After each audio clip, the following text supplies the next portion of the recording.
جی بسم اللہ الرحمن الرحیم۔ آپ تمام دوستوں کا پریس کلب کے عہدیداران ممبران کا شکریہ، آپ نے ہمارے استقبال کیا، ہمیں عزت دی، اور ہر وقت آپ ہمیں عزت دیتے ہیں، سیاسی کارکن کو عزت دیتے ہیں۔ بلوچستان کا مسئلہ تو آج سے نہیں ہے، آپ سن 48 سے لے کر آج تک جو ہماری سیاسی قیادتیں ہماری رہی ہیں، چاہے ان کا نظریات جو بھی ہو، وہ مذہبی حوالے سے ہو یا نیشنلسٹ نظریے کے لوگ ہوں، سب نے اس وقت سے آج تک کہا ہے کہ طاقت کے ذریعے فیصلے کرنا یا طاقت سے لوگوں کو حقوق کی تحریکوں کو کچلنا یا تمام اسٹیبلشمنٹ تمام اختیارات کو تمام اداروں کو مفلوج کرے، خود فیصلہ کرے، خود عقل و قول سمجھے اور بندوق کی جو نالی ہے اس کی زبان پہ بات کرے، تو اس کا نتیجہ یہی ہے جو آج نکل رہا ہے۔ اس میں اتار چڑھاؤ آتا رہتا ہے، کبھی کم کبھی زیادہ، لیکن وہی ایک نتیجہ ہے اس بات کا کہ اب طاقت کے ذریعے، بندوق کی نالی کے ذریعے، گولی اور گالی کی پالیسی کے تحت بلوچستان کو اب چلانا چاہتے ہیں، ڈنڈے کے زور پر اب بلوچستان کو چلانا چاہتے ہیں، اور ہر حقوق کی تحریک کو، بلکہ پانی مانگنے والے کو بھی اب راہ کا ایجنٹ قرار دیتے ہیں، تعلیم مانگنے والے کو بھی اب راہ کا ایجنٹ قرار دے کر اس کو کچلنے کی کوشش کرتے ہیں۔ اس کا نتیجہ یہی نکلنا ہے جو آج ہمیں نظر آ رہا ہے۔ سیاسی کارکن کے جو سیاسی جدوجہد ہے، دیکھیں 300 راستے ہیں، 300 طریقہ کار ہو سکتے ہیں سیاسی کارکن کے، جب وہ فیصلہ کرتا ہے کہ مجھے پرامن جمہوری جدوجہد کرنا ہے۔ یہ وہ معاشرہ نہیں ہے، وہ جمہوریت نہیں ہے کہ جو ہم ایک بندہ کسی پوائنٹ پر یا اپنے گھر کے دروازے پہ کھڑا ہو جائے بھی ریاست سن رہا ہو کہ فلاں فریادی جو ہے فلاں اپنے گھر کے سامنے کھڑا ہے یا کسی پارک کے اندر بیٹھا ہو، پہلے کارڈ اٹھایا ہوا اور ریاست والے پریشان ہو رہے ہیں کہ میرا شہری جو ہے پریشان ہے۔ یہاں چیزوں کو ہائی لائٹ کرنے کے لیے، چیزوں کو نمایاں کرنے کے لیے ایک سیاسی کارکن کبھی روڈوں کو پر آ جاتا ہے، کبھی ڈی سی دفتروں کا گھیراؤ کرتا ہے، لیکن ضروری ہے کہ پرامن ہو۔ اس دفعہ ہم نے کی تھی صرف 1 گھنٹے کے لیے ہم نے احتجاج کیا تھا، اور اس لیے کیا تھا کہ اپنی چیزوں کو ہم ہائی لائٹ کریں، لوگوں کو تنگ نہ کریں، لوگوں کو پریشان نہ کریں، اور یہ چیزوں کو نمایاں کرنے، کیونکہ میڈیا بھی ہے، ہمارے میڈیا بھی کس چیز کو دکھاتا ہے زیادہ، سب کے مزاج اسی طرح بن چکا ہے، اور حکمران کس احتجاج کو زیادہ سنتے ہیں، کس کو زیادہ لائٹ لیتے ہیں، کس کو زیادہ سنجیدہ لیتے ہیں، تو سیاسی کارکن اسی طرح سے فیصلے کرتا ہے۔ ہر سیاسی کارکن جو پرامن جمہوری جدوجہد کرتا ہے اپنے 300 طریقے اختیار کرتا ہے، صرف ایک طریقہ اختیار نہ کرے، وہ تشدد کا ہے، وہ مسلح کا ہے، اور سیاسی کارکن استعمال نہیں کرتا۔ باقی اسی سلسلے کی کڑی تھی تو ہم یہ روڈوں پہ دھرنا دینا تاکہ چیزوں کو ہم ہائی لائٹ کریں۔ اسلام آباد کے جو طاقتور لوگ ہیں وہ بلوچستان کو صوبہ نہیں سمجھتے، ایک کالونی سمجھتے ہیں، صاف، اس میں کوئی دو رائے نہیں ہے، اور اس میں کوئی نہیں کیونکہ حقیقت نہیں ہے۔ اسی طرح اسلام آباد کے طاقتور لوگ بلوچستان کے عوام کی جو پاکستانیت ہے اس کو شک کی نگاہ سے دیکھتے ہیں، صرف ہمیں نہیں، جن کو فارم 47 والے کہتے ہیں ان کی پاکستانیت پہ بھی شک کرتے ہیں، جس کو بلوچستانی کا نام ہے وہ سب کو جو ہے نا وہ اس کی شک کرتے ہیں۔ اسی طرح اسلام آباد کے طاقتور لوگ ہمارے بلوچستان کے اندر جتنے وسائل ہیں، معدنی وسائل ہیں، اس کو یہ مال غنیمت سمجھتے ہیں، اس لیے لوٹ کر کے لے جاتے ہیں، یہ چیزیں لوٹ کسوٹ کرتے ہیں، اچھی زمین مل گئی لے لیا، معدنیات ہے، آپ دیکھ رہے ہیں کہ یہ جو بدامنی ہے کہاں کہاں پر ہے، وہاں جہاں وسائل ہیں۔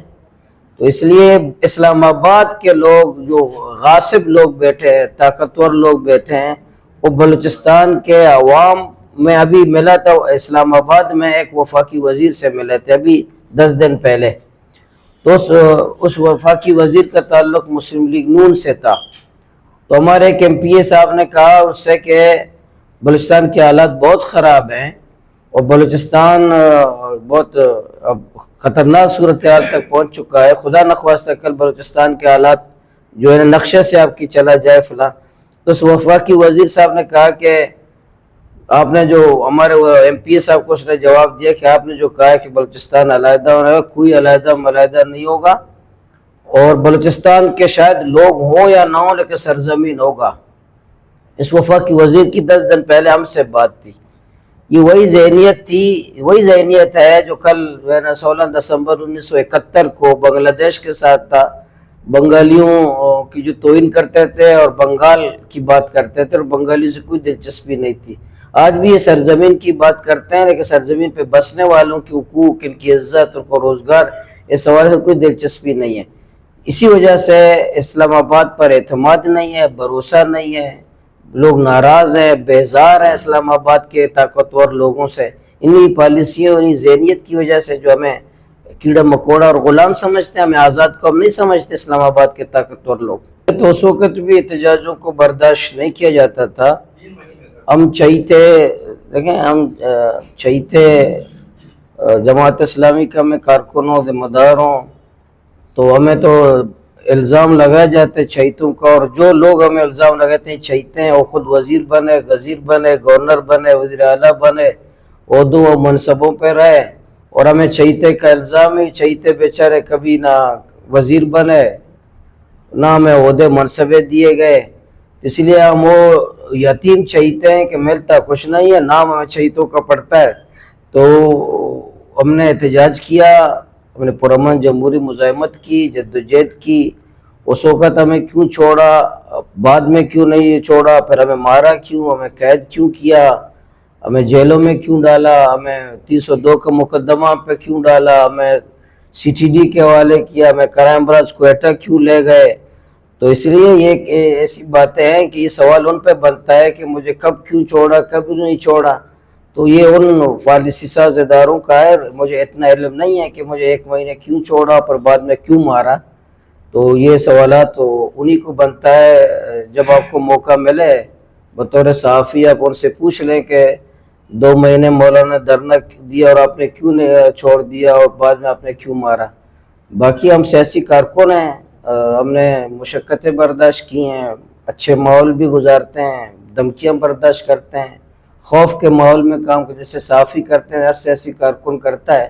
لیکن ضروری نہیں ہے کہ سیاسی کارکن ہر وقت جو کشمکش میں رہے، ہر وقت موت اس پر قربان ہوتا رہے، اور کوئی آپ پہ اعتراض کرے کہ آپ مخلص نہیں ہیں اس لیے کہ آپ زندہ ہیں، آپ مخلص نہیں ہیں کیونکہ آپ کا آپریشن نہیں ہو رہا ہے، آپ مخلص نہیں ہیں کہ آپ جیل میں کیوں نہیں ہیں.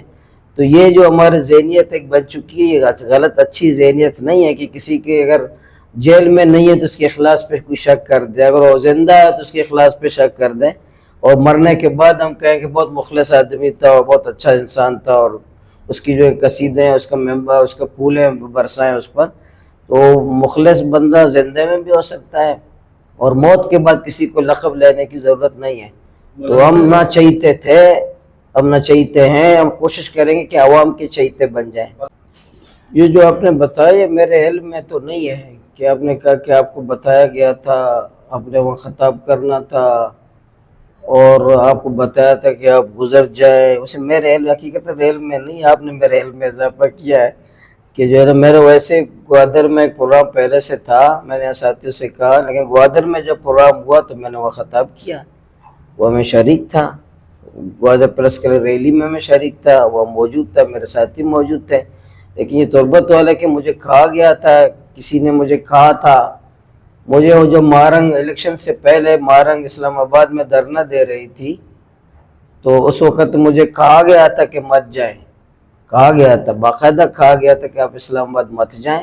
باقاعدہ مجھے لوگوں کے ذریعے فون کرایا گیا اور مجھے یہ بتایا گیا، 2 شخصیت کا، 2 اچھے لیڈرشپ کا بلوچستان کا نام لیا کہ ان کو بھی ہم نے منع کیا ہے، وہ نہیں جا رہے. آپ کون ہوتے ہیں جانے والے؟ میں نے کہا میں نہ تمہارا غلام ہوں نہ کسی کا غلام ہوں، میں جاؤں گا.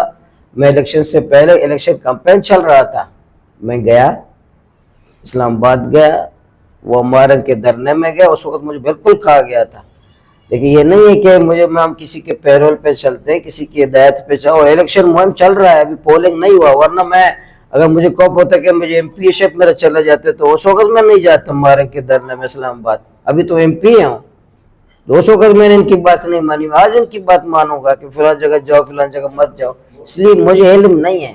باقی یہ بالکل یہ اغوا برائے تاوان کا جو بزنس ہے، اس کی سرکاری سرپرستی ہے، یہ جو یہ ریاست کی ناکامی ہے یہ جو ہمارے لوگ کاروباری لوگ اغوا ہوتے ہیں پھر تاوان دیتے ہیں، ریاست کہاں ہے؟ ریاستی ریٹ کہاں ہے؟ ہمارے کاروباری لوگ محفوظ نہیں، اور یہ اغوا برائے تاوان کو جو منافع بخش کاروبار ہے اس میں سرکار ملوث ہے، اس میں سرکار کے ادارے ملوث ہیں۔ یہ اغوا برائے تاوان یا بکری چوری کرنا جو ہے نا، کوئی لوگ ڈرتے ہیں، انسان کو چوری کر کے لوگ پیسے لینے، کوئی ان کے سرپرستی کے بغیر یہ ممکن ہی نہیں ہے۔ یہ کہاں ہوتے ہیں، انسانوں کو کہاں لے جاتے ہیں، کہاں چھپاتے ہیں، لین دین کہاں ہوتا ہے، کس طریقے سے ہوتا ہے، پیسے کہاں دیے جاتے ہیں۔ یہ کوئی ریاست ہے یا جنگل کا قانون ہے؟ جنگل میں بھی ایسا نہیں ہوتا، اس لیے یہ کوئی ایسی کھیل نہیں ہے۔ اس میں اغوا برائے تاوان میں تو ہر وقت ادارے یا ریاست کے ادارے ملوث رہے، لیکن ایویڈنس دو ہے۔ ایک تو یہ کہ وہ بندہ جس نے عصمت جتک کو اغوا کیا، وہ بندہ مسلح ہو کر کے تصویریں موجود ہیں کہ ان کے پیچھے کھڑے ہیں، تصویریں موجود ہیں، مسلح ہے وہ بندہ جس نے عصمت جتک کو اغوا کیا تھا، اس کا نام ایف آئی آر میں موجود ہے، اور ان کا سیکورٹی گارڈ ان کے پیچھے کھڑا ہے، تصویریں موجود ہیں۔ نمبر ایک۔ نمبر دو یہ ہے کہ یہ ایک بندہ خزدار میں پاک بلوچستان میں ایک بچی کو اغوا کرتا ہے، پھر پہلے اس کے منگیتر کو مارتا ہے، پھر اس کے ماموں کو مارتا ہے، پھر اس کے ابو کو مارتا ہے، اور 2 دن تک اس کے ابو کا مقدمہ پولیس والے درج نہیں کرتے۔ کیا خیال ہے یہ کوئی گدہ گاڑی والے کا بندہ تھا؟ کیا خیال ہے کسی غریب یہ ریڑھی چلانے والے کا بندہ تھا؟ اتنے بڑے واقعات ایک بچی کو بلوچستان جیسے قبائلی علاقے میں، خزدار جیسے قبائلی علاقے میں ایک بچی کو اغوا کرنے، بلوچ بچی کو اغوا کرنا، یہ کوئی معمولی بندہ کر سکتا ہے؟ کوئی غریب لگڑی کر سکتا ہے یہ؟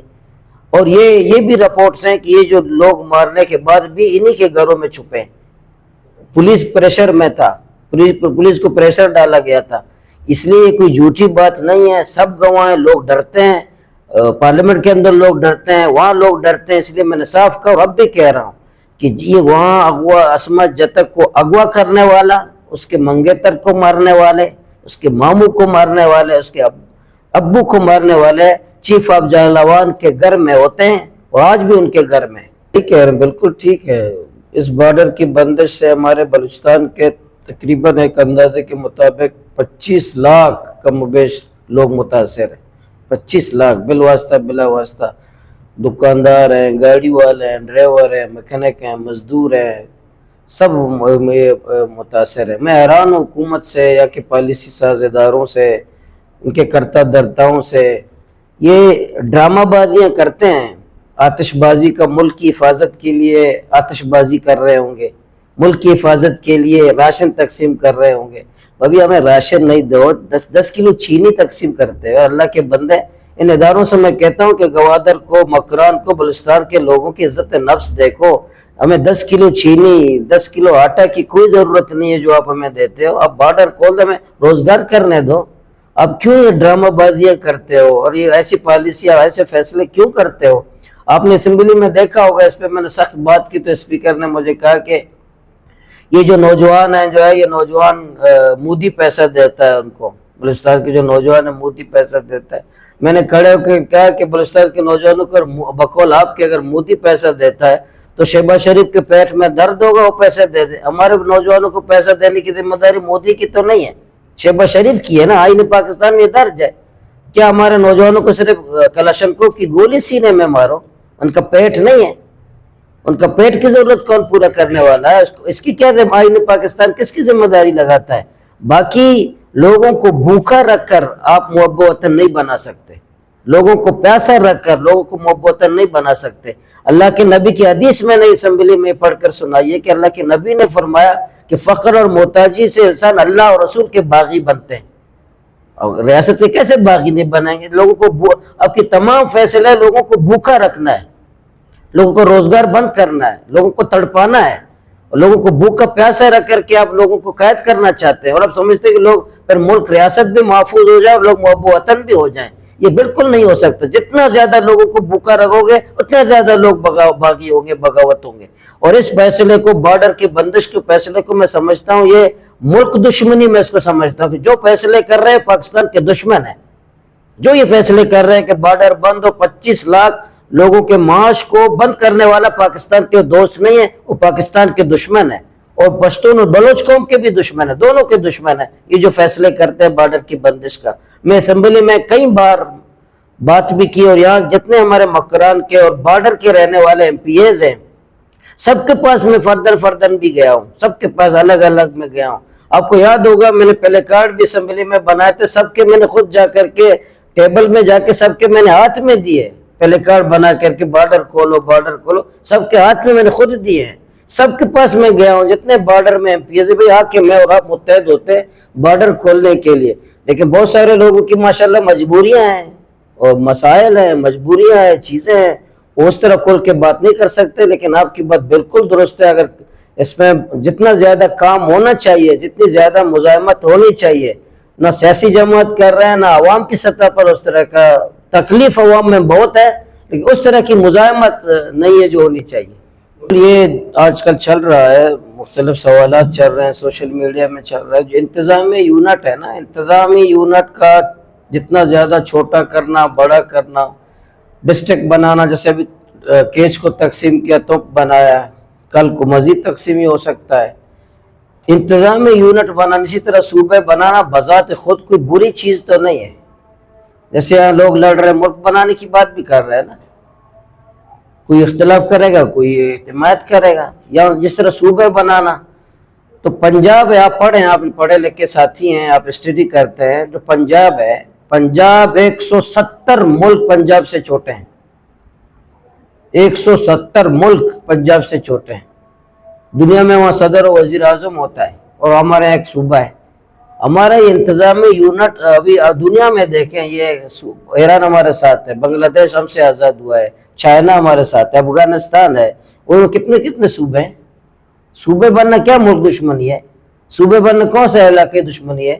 صوبے بننا خراب چیز نہیں ہے، لیکن اصل جو اعتراض ہے، اگر کوئی کہتا ہے کہ میں ڈنڈے کے زور پہ بناؤں گا، بدنیتی کی بنیاد پہ بناؤں گا، میں قومیت کے نظریے سے بناؤں گا، یہ ایک صحیح نہیں ہے۔